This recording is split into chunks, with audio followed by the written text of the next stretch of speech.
লক্ষ্মীপুরে বাঁশকান্দি প্রাথমিক চিকিৎসা কেন্দ্রে মেয়াদ উত্তীর্ণ ওষুধ প্রদানের অভিযোগ। বাঁশকান্দি প্রাথমিক চিকিৎসা কেন্দ্রের চিকিৎসক, ফার্মাসিস্ট, নার্সদের বিরুদ্ধে প্রায়ই কর্তব্যে গাফিলতির অভিযোগ করে থাকেন ভুক্তভোগী মানুষ। চিকিৎসা পরিষেবার পরিবর্তে বিপদের মুখে ঠেলে দেওয়া হয় রোগীদের, এমন অভিযোগ নতুন নয়। এবার অভিযোগ উঠল মেয়াদ উত্তীর্ণ ওষুধ নেওয়া নিয়ে। গোবিন্দপুর তৃতীয় খণ্ডের আক্তারা বেগম লস্করের নামের ভুক্তভোগী এক মহিলা চোখের সমস্যা নিয়ে গত সোমবার গিয়েছিলেন বাঁশকান্দি প্রাথমিক চিকিৎসা কেন্দ্রে। হাসপাতালে গিয়ে তিনি চিকিৎসকের কাছে তার চোখের অসুবিধার কথা বললেন। চিকিৎসক 3টি ওষুধের নাম লিখে প্রেসক্রিপশন দেন।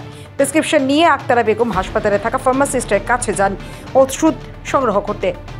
কর্তব্যরত ফার্মাসিস্ট তাকে বললেন 2টি ওষুধ হাসপাতালে নেই, একটি রয়েছে, সেটা হলো জেন্টামাইসিন চোখের ড্রপ। ফার্মাসিস্ট যে জেন্টামাইসিন ড্রপ আক্তারা বেগমের হাতে দেন, সেটিও আবার মেয়াদে উত্তীর্ণ ওষুধ। গত ডিসেম্বর মাসে এই জেন্টামাইসিন ড্রপের মেয়াদ উত্তীর্ণ হয়ে গেছে। মেয়াদ উত্তীর্ণ চোখের ড্রপ সরকারি হাসপাতাল থেকে রোগীদের দেওয়া হয়। এ নিয়ে চরম ক্ষোভ দেখা দিয়েছে। বাঁশকান্দি হাসপাতালে কর্তব্যে গাফিলতির এই অভিযোগ সংবাদ মাধ্যমের কাছে তুলে ধরেন ভুক্তভোগী আক্তারা বেগমের ভাই শাহরুল আলম লস্কর। তিনি বললেন, বাঁশকান্দি হাসপাতাল কর্তৃপক্ষ রোগীদের নিয়ে প্রায়ই ছেলেখেলা করেন, চোখে বলে কথা।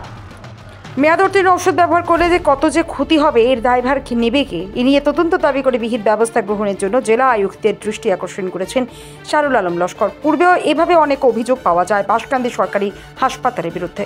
Bureau report, SB Times.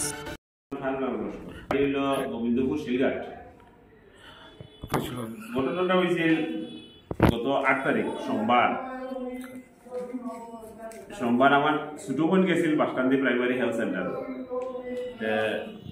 আমার ছোট বোনের নাম হইল আক্তারা বেগম লস্কর। তাই গেছিল বাঁশকান্দি প্রাইমারি হেলথ সেন্টারও, যেটা তাই চৌকও একটু খাও যে চৌক দেখানি দিলে। তো তারা কইছে এখানে চৌকর ডাক্তার আছেন, তাই চৌকর ডাক্তার দেখাইছে। দেখানোর পরে ডাক্তারের প্রেসক্রাইব করছেন, করার পরে ওষুধ নেওয়া তারা ফার্মেসি চাইছেন, তারা হেলথ সেন্টারের ফার্মেসি। তারা এখানে আবার পরে একটা মেডিসিন দিয়েছেন, যেটা আমার কাছে আতো আছে, দিয়েছেন। দিয়া কইছে চৌকো 2 ফুটা করে লাগাইবার লেগে দিবার লেগে। তো তাই এখানে থেকে লইয়াই গেছে ওষুধটা যখন গরু আনছে, গরু আনা ইউজ করতো, দিত যে 2 ফুটা পয়সা দিত। তখন দেওয়ার পরে আমার কইছে, দাদা একটু দেখো ইউকিটা। তখন ইউ দেখলাম, আমি দেখি যারা খুলিয়া দেওয়ার আগে দেখি, আমি হওয়ার পরে দেখছি এটা তা এক্সপায়ার হয়ে গেছে। আমি তাই বললাম, যা এক্সপায়ার ওষুধ দিয়েছে। তাই কইছে তারা দিচ্ছেন, আমি আনছি আর তো কিছু জানি না। দেখি ইগু 12-23 এক্সপায়ার হয়ে এটা তাই দিচ্ছেন, তাই নিয়ে আইছে। তো আর আমি আর দেওয়াইছি না দিয়া রাখছি। আমি সে আর তার উপযুক্ত তদন্ত বিহিত ব্যবস্থা নেওয়া হেলথ ডিপার্টমেন্টে।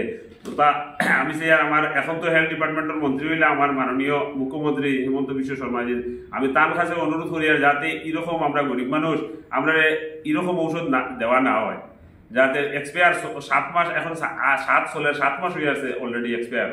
আর আমরা তারা আনিয়ে হেলথ সেন্টারও আনিয়ে বাটি দিলাম, তারা তার সরকারি জিওতে আনিয়ে বাটি দিলাম। যদি আমি দিতাম ইউ মেডিসিনটা আমার বইনোর, হয়তো চোখ নষ্ট হয়ে গেলে এই জিম্মাদারিটা খেয়ে নিল। এরকম ঘটনা আমরা বাঁশকান্দি হেলথ সেন্টারও প্রায় চলে যায়।